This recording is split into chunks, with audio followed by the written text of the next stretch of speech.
Paz do Senhor, todos os irmãos em Cristo Jesus. Amados, vamos ver hoje sobre as qualificações essenciais dos obreiros na casa de Deus. 1 Timóteo capítulo 3, o verso 2. É necessário, portanto, que o bispo seja irrepreensível, esposo de uma só mulher, temperante, sóbrio, modesto, hospitaleiro, apto para ensinar. Entre outras qualidades, amados, nós vamos falar hoje. A aspiração ministerial deve ser confirmada por Deus. O caráter íntegro de quem aspira a ser obreiro de uma igreja.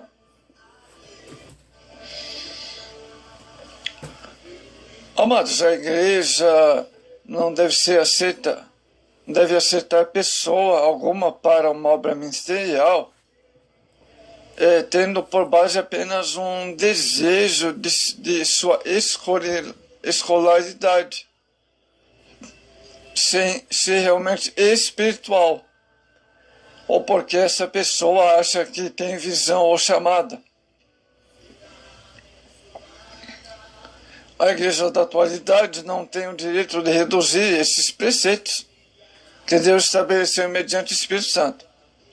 O caráter íntegro de quem aspira a ser um líder, um obreiro de uma igreja é mais importante do que a personalidade influente, dote de pregação, capacidade administrativa ou graus acadêmicos. As qualificações ministeriais se concentram no comportamento. Aos que aspiram ao ministério devem primeiramente ser provados quanto à sua trajetória. 1 Timóteo 3,10. Partindo daí, o Espírito Santo estabelece o elevado padrão para o candidato. Isto é, que ele precisa ser um crente que tenha mantido firme e fiel a Deus, aos seus princípios de retidão, servindo como exemplo de fidelidade e veracidade, honestidade e pureza. Seu caráter deve ser demonstrado no ensino de Cristo, em Mateus 25, 21. Fiel no pouco, conduz à posição de governar sobre muito. Outra coisa importante, amados, o obreiro deve ser, antes de tudo, exemplo dos fiéis. Deve ser exemplo dos fiéis. Olha só a importância, amados, desse assunto. Sua vida cristã e perseverança na fé deve ser demonstradas perante a congregação como dignas de imitação. Segundo Pedro 4,12, ou seja, segundo Timóteo 4,12. Os obreiros devem manifestar o mais digno exemplo de perseverança na piedade, fidelidade, pureza, face das tentações de lealdade e amor a Cristo e ao Evangelho. O povo de Deus deve aprender a ética cristã, a verdadeira piedade, não somente pela palavra de Deus, mas também pelo exemplo dos obreiros que vivem conformados aos padrões bíblicos. 1 Timóteo, 2 Timóteo 1,13. O aspirante ao ministério deve ser marido de uma só mulher também.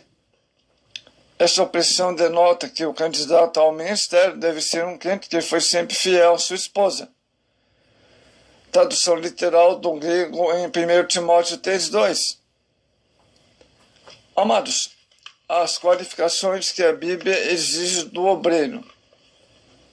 Ao mencionar as qualificações dos líderes da igreja, Paulo mantém Timóteo alerta sobre os falsos mestres que buscavam ocupar cargos de liderança simplesmente por vaidade ou por status, considerando que aspirar ao episcopado é desejar excelente obra. Paulo está interessado em que os presbíteros em Éfeso manifestam uma vida verdadeira exemplar. Primeira coisa importante sobre as qualificações que a Bíblia exige do obreiro, além de ser obreiro do Senhor, é tarefa mais honrosa na face da terra. Além dos galardões a que todo crente tem direito, é previsto um específico para o obreiro, a coroa de glória. 1 de Pedro 5,2. Por outro lado, é a tarefa mais pesada, mais incompreendida e a que exige mais responsabilidade diante de Deus. Cabe ao ministério ser exemplo do rebanho, exemplo dos fiéis. Na lista de Paulo, vemos quase 20 qualificações que exigem para um obreiro, bispo, pastor, presbítero, líder, pregador, escritor, compositor, etc. 1 Timóteo 3, 1 ao 7. Temos destaque para o relacionamento familiar, que o líder seja esposo de uma só mulher, ou seja, fidelidade, que governe bem sua própria casa. A família que deve ocupar um lugar de destaque na vida do obreiro. Nas qualificações previstas para o presbítero, temos igual referência em Tito 1,6. Se ponderar, veremos que há um peso muito forte das qualidades familiares no meio da lista de qualificações para ser obreiro. Isso porque nenhum sucesso pode ser justificado com o fracasso da família. Depois de Deus, a família deve ocupar um lugar de destaque no coração do ministro. A melhor maneira de se cuidar da família de Deus é que a igreja é cuidar de sua própria família. O obreiro precisa ter visão correta das prioridades do seu ministério. Deve saber definir o que precisa ser feito primeiro numa série de atitudes ou comportamentos. É uma questão de ordem mais nas coisas. Normalmente, há muitos obreiros que colocam suas atenções na seguinte ordem: Deus, igreja, esposa, filhos, o qual é um equívoco segundo a própria ideia, dos estudiosos. Ordem de coisas. Um renomado pastor estrangeiro teve uma experiência com Deus muito séria nesse assunto. Numa vida de viagens acompanhadas evangelísticas, mal tinha tempo para conversar com a esposa. Quase desfez o seu lar. Orou a Deus e o Senhor disse que estava errado e sua esposa estava certa quando reclamava de sua maneira de tratá-la. Outra coisa importante, o obreiro deve governar bem sua própria casa. O ministério eclesiástico não dispensa o obreiro que deveres de esposa, pai, mentor do lar, tal como tal. Ele deve agir de melhor maneira possível. Nenhuma outra atividade exige à família a identificação com o trabalho do esposo, com a atividade do obreiro. Com o obreiro pode e deve comportar como esposo, primeiro, amando a esposa. Efésios 5:25. Isso exige demonstrações práticas do carinho de afeto, através de palavras e gestos. Agora, o obreiro deve ser exemplo de fidelidade. Para Paulo, os obreiros da igreja têm responsabilidade de guiar o povo de Deus através da liderança, por exemplo, bem como através do ensinamento da palavra de Deus. Sendo assim, cabe eles ter reconhecimento do povo de Deus com relação ao caráter, aos seus dons, capacidade chamada para as funções de liderança. Primeiro, as consequências negativas em não se observar as exigências bíblicas. Infelizmente, nos últimos anos, os meios de comunicação têm noticiado com frequência preocupante muitos casos de liderança que têm sido infiéis no exercício de seu elevado encargo. Amados, surgindo situações de desonestidade financeira, abuso de autoridade, autoritarismo, entre outras situações.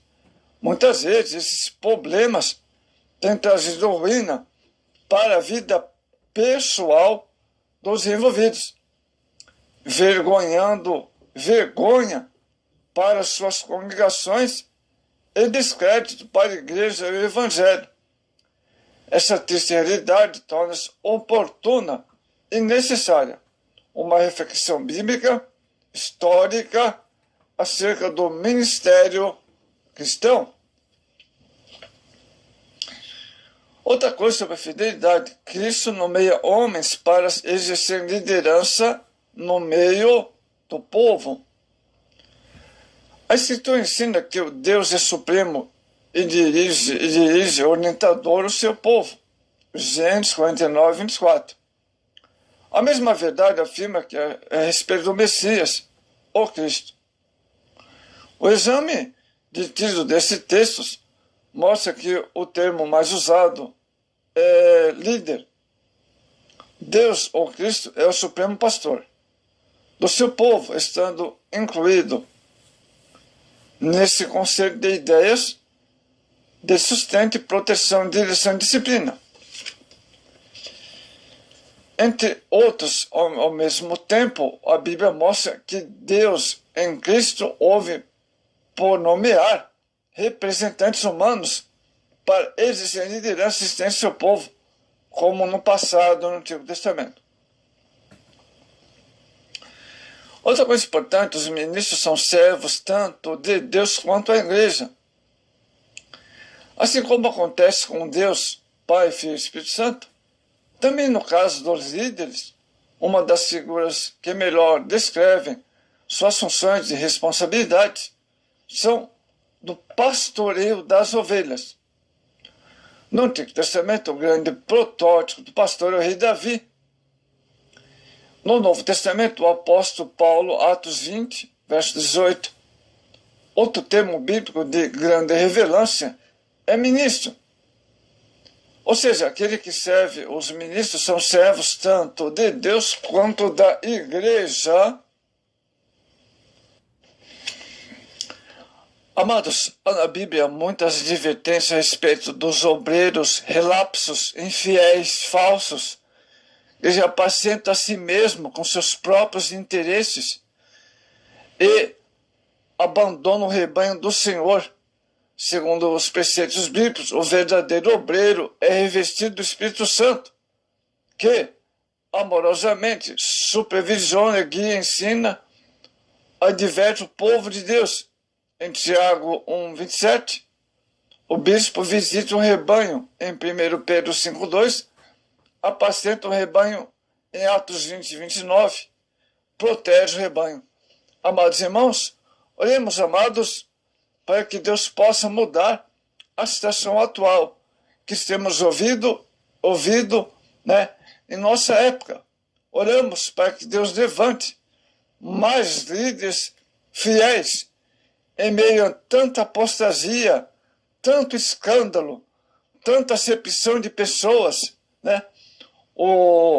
Então nós temos que orar para que Deus mude a situação, amados irmãos, em meio a tantas situações tão difíceis de apostasia nesse tempo final.